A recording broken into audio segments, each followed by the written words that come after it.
Hi mga ka-Diyos Rap! Ayan, ngayong araw na to is muli nating balikan ang mga 90s era at 90s vibes na kung saan is meron ako mga collection dito. Actually, alam niyo yung mga ipapakita ko dito sa inyo is kinalakihan natin ng mga batang 90s.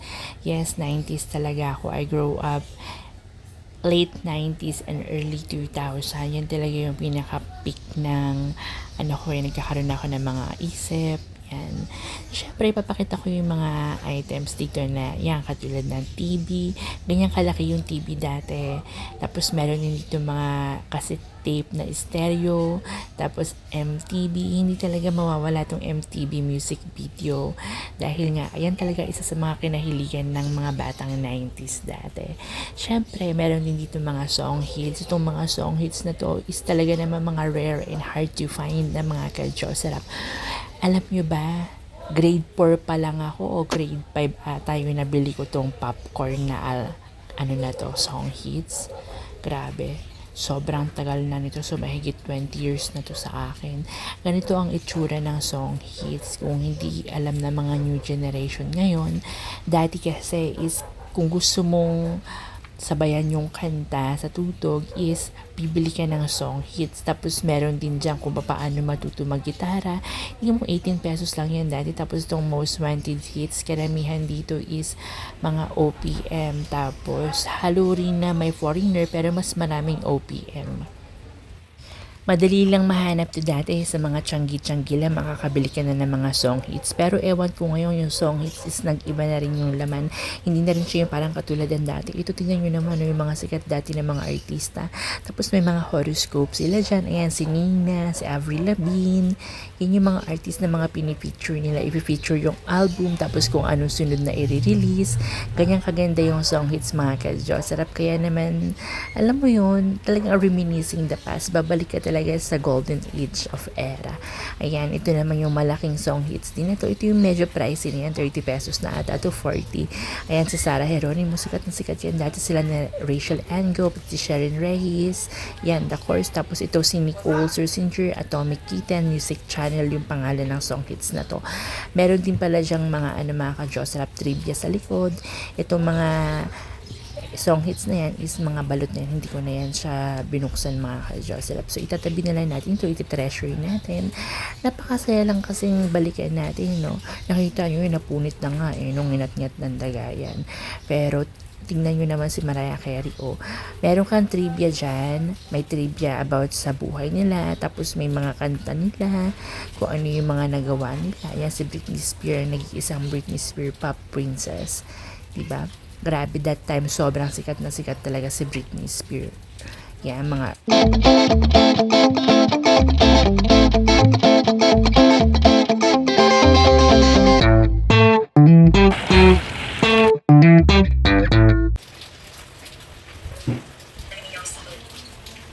ito naman yung mga cassette tape na talaga namang mga rare and hard to find. Halo-halo ito mga ka-Diyos. Ito yung mga collection ko dati. Grabe, alam nyo ba, 99 pesos lang to. Naalala ko dati. Depende pa kapag nag-sale sila. Ayan, nakita nyo may mga OPM dyan. Merong mga foreign artists. Tapos, tingin naman, ngayon kapag hinanap nyo to, dahil nga wala ka na makikita nito sa mga marketplace, sobrang mahal na niya mga ka-Diyos Rap. Yan, nakita nyo sila Judy Ann Santos, Heart Evangelista, Nina, yan si Thalia, Backstreet Boys, Christina Aguilera, Britney Spears, Ang TV, Flames. Yan, pero yun, nagkaroon pa ako ng ganito. Ito yung Ang TV, 430 na, Ang TV na. Ayan yun mga ka-Diyos Rap. Yan, Esperanza, Nina, Esperanza na team song yan ng nila. Palabas, Julina Magdangal, The Course, yan si Heart Evangelista, hanggang ngayon sealed pa rin. Syempre, ang number 1 girl group dati yan, hindi mawawala yung Sex Bomb Girls, pati si Britney. Yan naman yung mga boy band, Backstreet Boys. Yan, A1, NSYNC. Yan, syempre, nandito din si Gary B. Yan, Celine Dion. Yan, mga ka-Diyos Rap, no? Grabe, sobrang sikat niyan dati si Thalia. Syempre, hindi mawawala si Mariah Carey. Tapos yan, ang dami kong album na mga Regine Velasquez, Air Supply. Yan, mga collectors na rin to, mga vintage. Yan, actually, ito, hindi ko talaga yan siya ibibenta mga ka-Diyos Rap. Yan, Lea Salonga. Diba? Ganda mga ka-Jocerap. So, ipapakita ko sa inyo kung ano bang itsura ng cassette tapes para sa mga new generation ngayon. Ayan, dahil nga, diba, more on Spotify na. Pero, nag-comeback ang mga CD at ang vinyl, pati yung mga cassette tape. Kaya naman bumalik na sila ngayon. Kaya yung sales nila is from dati na sobrang mura lang talaga. Pangmasa sinisale nila. Ngayon ang mahal. Tumaas din. So, ganito itsura. Meron din siyang booklet, no? Yung ano natin, kasi tapes yan. Andyan yung mga lyrics, kung sino nag-produce, ano yung mga kanta. Syempre, bilang 90s tayo, hindi mawawala yung mga yan, magazine. Syempre, yung magazine natin yan. Yan. Ito naman is Star Studio Magazine. Local lang to mga ka-Jocerap. Meron ako mga local at mga foreign na mga magazine. Yan. Diba? Meron din tayo itong Mega Magazine. Nakaka-miss lang talaga yung mga ganitong era kasi alam mo, napaka-genuine, napaka-simple lang ng mga panahon na yan. Syempre, ang number one is HFM, di rin mawawala yan. FHM. Tapos, syempre, ang pinaka-favorite ko sa lahat at hanggang ngayon, super fanatic talaga ako ng Star Magic Channel 2. Yan. Dati kasi nag-release sila ng mga ganyan, mga catalog. Tapos itong ASAP na ko, alam nyo ba, third year high school ako, grabe, baliw na baliw ako sa ASAP dati, lalo na yung mga performance yan. Ang gagaling nila sa mga It Girl, Sarah Geronimo, during that time, 2008, 2007, 2009, 2010. Grabe, patok na patok talaga yung ASAP. Syempre, meron din ako itong mga books. Yan yung mga books sa mga local artists natin. Yan, mga teleserye na. Yan. Ang ganda mga ka-Jocerap, no?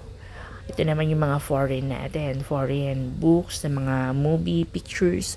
Actually, hindi ko naman ito nabili ng mga mamahal. Hindi ako bumibili yung sabihin yung super mahal. Pero na lang ko si Britney yan. Ito is nakuha ko lang to ng mga mura dati sa book sale, pati sa Philbars. Meron pa kasi dating mga ganun eh. Ewan ko lang ngayon bakit medyo nawala na rin. Parang hindi na rin sila nag-release sa mga more magazine eh. Dahil nga, diba, digital era na tayo. Nakakamiss lang. Grabe, ito mga ka-Jocerap, maniniwala ka ba? Nakuha ko lang yun ng 30 pesos. Itong ano natin, The Hobbit. Grabe, ang ganda ng mga pictures sa loob. Siyempre si Lizzie McGuire, yan, super sikat. Ito naman yung mga pop musician natin, mga musician na merong mga libro. Yun mga ka-Jocerap. Ang gaganda at mga hardcover, hardbound. Yan. Diba? Ito naman is mga imported. Yan. Meron tayong Billie Eilish, Mariah Carey, The Kardashian, Adele, Jennifer Lopez, Michael Jackson, Rihanna, Orlando Bloom, Led Zeppelin, Harry Styles, Beyonce, Rod Stewart, Carrie Underwood. Ito naman yung ano natin, mga magazine na mga, oh my God, mga ka-Jocerap. Super, super talagang, ano na to eh, dekada na sa akin talaga. Almost 2 decades na to. Nabili ko tong mga to parang 15 pesos, 20 pesos dati. Yes, kasi ganyan sila mag-sale dati. Super mura lang. Sa mga mall, na sinisale nila yan. Lalo na kapag patapos na yung taon, summer. Ayan, People Magazine. Yan, hardbound yan.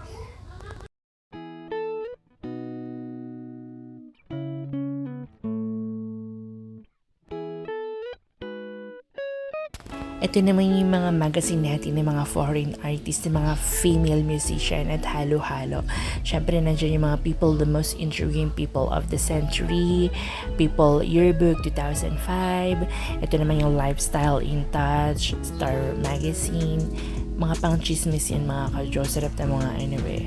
Actually, nabili ko kasi ito dati dahil hinahanap ko si Britney Spears. Kung merong cover si Britney, bibiling ko na yan. Nabili ko ito dati yung mga, ako parang, siguro nasa 19 years old ako nun dati. So, biruin nyo, no? Super tagal na talaga ng mga to.